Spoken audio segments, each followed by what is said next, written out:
'కరికడ' movie review. ఈ movie 2 hours and 20 మినిట్స్‌తో ప్రైమ్‌లో stream అవుతుంది. ఇంకొకటేంటంటే ఛానెల్‌కి ఎవరైనా కొత్తగా వస్తే ఒక చిన్న లైక్ కొట్టి, ఒక చిన్న సబ్స్క్రైబ్ కొట్టండి గైస్. మనకు కొంచెం సపోర్ట్‌గా ఉంటుంది. సరే, ఇంకా ఈ మూవీ గురించి మాట్లాడితే మూవీ స్టార్టింగ్‌లోనే ఫైట్ అంటూ, రివెంజ్ అంటూ స్టార్ట్ చేస్తారు. ఓకే, కొంచెం బాగుంది అనిపించింది. మూవీ స్టార్టింగ్ లో మన హీరో ఎంట్రీ అలాగే విలన్ ఎంట్రీ ఇస్తారు మామ. చాలా అంటే చాలా బాగా ఇస్తారు. చాలా బాగా క్రియేట్ చేసుకున్నారు. ఇద్దరికి పెద్ద పెద్ద బీజిఎంస్ అలాగే మంచి మంచి కెమెరా యాంగిల్స్, మొత్తానికి ఇద్దరినైతే బాగా ఇంట్రడ్యూస్ చేస్తారు. సరే, దీన్ని పక్కన పెడదాం. అసలు మూవీలో స్టోరీ స్టార్ట్ అయ్యేది ఒక 1.5 అవర్ తర్వాత. అంటే మూవీలో స్టోరీ స్టార్టింగ్ స్టార్ట్ అవుతుంది, కాకపోతే మనకు అర్థమయ్యేది ఒక 1.5 అవర్ తర్వాత అర్థమవుతుంది మూవీలో ఏం జరుగుతుంది అనేసి. స్టార్టింగ్ లో ఫైట్స్ అవి ఇవి అన్ని అవుతా ఉంటాయి, కాకపోతే అవి అసలు ఎందుకు అవుతున్నాయో అర్థం కాదు, అలా ఎందుకు చేస్తున్నారో అర్థం కాదు. మనకి చాలా కన్ఫ్యూజన్ గా ఉంటది. మూవీలో స్టోరీ అయితే మనకి చాలా అంటే చాలా లేట్ గా అర్థమవుతుంది. ఒక హాఫ్ అన్ అవర్ తర్వాత ఫ్లాష్ బ్యాక్ స్టోరీ అంటారు, ఫ్రెండ్షిప్ అంటారు, పందిల వేట అంటారు, లవ్ స్టోరీ అంటారు. ఇవేమన్నా కొంచెమన్నా బాగున్నాయంటే లిటరలీ మామ నాకైతే పిచ్చి లెగిసింది. ఫ్లాష్ బ్యాక్ స్టోరీలో పందిల వేట అంటారు. అసలుగా ఆ పందుల వేట ఉంటుంది మామ. లిటరలీ నాకైతే వరస్ట్ అంటే వరస్ట్ అనిపించింది. అసలుగా మన హీరో ఆ పందుల్ని ఎలా వేటాడుతున్నాడో అర్థం కావట్లా. ఏమన్నా అంటే ప్రతి పంది మన హీరో పొలానికే వస్తుంది. సింపుల్ గా ఏంట్రా అంటే మన హీరో ఏదో ఒక బాణం వేస్తున్నాడు, పందికి తగులుతుంది, ఆ పందులు చచ్చిపోతున్నాయి. ఆ సీన్స్ లో ఏంట్రా అంటే లాజిక్ ఉండదు, ఓన్లీ మ్యాజిక్ అంటారు. అసలు మూవీలో జోక్ ఏంటో చెప్పనా? అసలు మూవీలో విఎఫ్ఎక్స్ ఉంటుంది మామ. లిటరల్లీ వరస్ట్ అంటే వరస్ట్. పందులు పరిగెత్తా ఉంటాయి అనమాట, వాటినేమో గ్రీన్ స్క్రీన్ పెట్టేసినట్టుంది. మూవీలో పందులు వేట అంటారు కానీ ఆ సీన్స్ లో మామ లిటరల్లీ విజువల్స్ బాగుండదు, సీజీ బాగుండదు, గ్రాఫిక్స్ బాగుండదు, ఏది బాగుండదు. అన్ని వరస్ట్ అంటే వరస్ట్.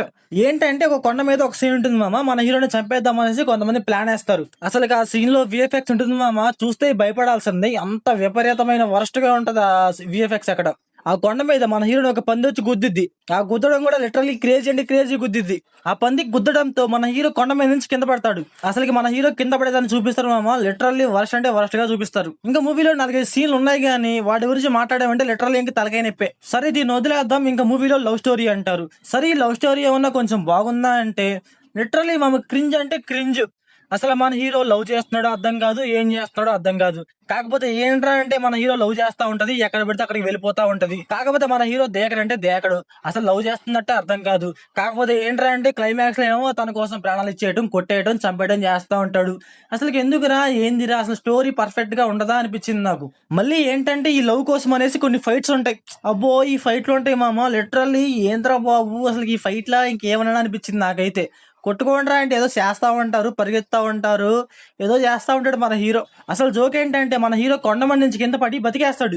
అసలు ఎలా బతుకుతాడో అర్థం కాదు, ఎలా బతికాడో అర్థం కాదు. కొండ మీద నుంచి కింద పడిన తర్వాత కూడా వచ్చి మళ్ళీ ఫైట్ చేస్తా ఉంటాడు. అసలు ఎవరురా మీరంతా, సినిమాలు తీస్తున్నారా ఇంకేం తీస్తున్నారా అనిపించింది నాకైతే. ఇంకొకటి ఏంటంటే మూవీలో సాంగ్స్ బీభత్సంగా పడతా ఉంటాయి. సాంగ్స్ హాఫ్ అన్ అవర్ కి ఒక సాంగ్ వేసుకుంటా ఉంటాడు.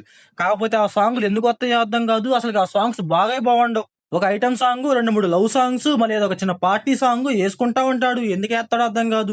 సరే, ఈ సాంగ్స్ ఏమన్నా కొంచెం బాగున్నాయి, వినడానికి ఏమన్నా కొంచెం బాగున్నాయి అంటే లిటరల్లీ వరస్ట్ అంటే వరస్ట్ గా ఉంటాయి. ఇంకొకటి ఏంటంటే మూవీకి బిగ్ థింగ్ విలన్ క్యారెక్టర్. ఈ విలన్ క్యారెక్టర్ ఏమన్నా కొంచెం ఇంట్రెస్టింగ్ గా, కొంచెం వైలెన్స్ గా కొంచెం బాగుందా అంటే లిటరల్లీ మామ ఎంత వరస్ట్ అంటే అంత వరస్ట్ గా ఉంటది. అసలు వీడి విలనా ఏంద్ర బాబు అనిపించింది. ఏదో ఒక చిన్న బ్లాస్ట్ అవుద్ది, ఆ బ్లాస్ట్ లో చంపేస్తారు. అసలుకి చనిపోయడా లేదా అర్థం కాదు అనమాట మనకి అక్కడ సీన్ లో అయితే. మూవీలో విలన్ క్యారెక్టర్ అన్నప్పుడు దాన్ని ఎంత బాగా చూపించాలి, దాన్ని ఎంత బాగా ఎస్టాబ్లిష్ చేయాలి. ఏదో పెట్టేస్తారు అంతే, మన హీరో కొడతా ఉంటాడు వాళ్ళని, అంతకుమించి ఇంకేం ఉండదు వాళ్ళ క్యారెక్టర్. మూవీలో కొన్ని బ్లాస్ట్లు అవుతా ఉంటాయి. అసలు ఆ బ్లాస్ట్ ఎలా అవుతున్నాయో అర్థం కాదు. ఏదో ఉచ్చి పెట్టారంట, ఆ బ్లాస్ట్ అయినాయి అంట. ఎలా అయినా ఏంద్రా పర్ఫెక్ట్ రీజన్ కూడా లేదు. మూవీ క్లైమాక్స్ లో ఏదో ఒక చిన్న ట్విస్ట్ అంటారు. ఆ ట్విస్ట్ అయితే కొంచెం పర్లేదులే, ఓకే ఓకే అనిపించింది మూవీ మొత్తం మీద.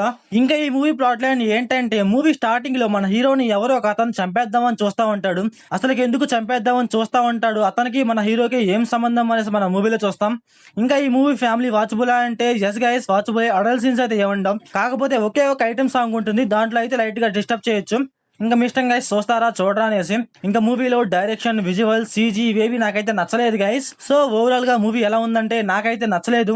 మీరు మూవీ చూసుకుంటే మీకు ఎలా అనిపించిందో కామెంట్ చేయండి. So thanks for watching.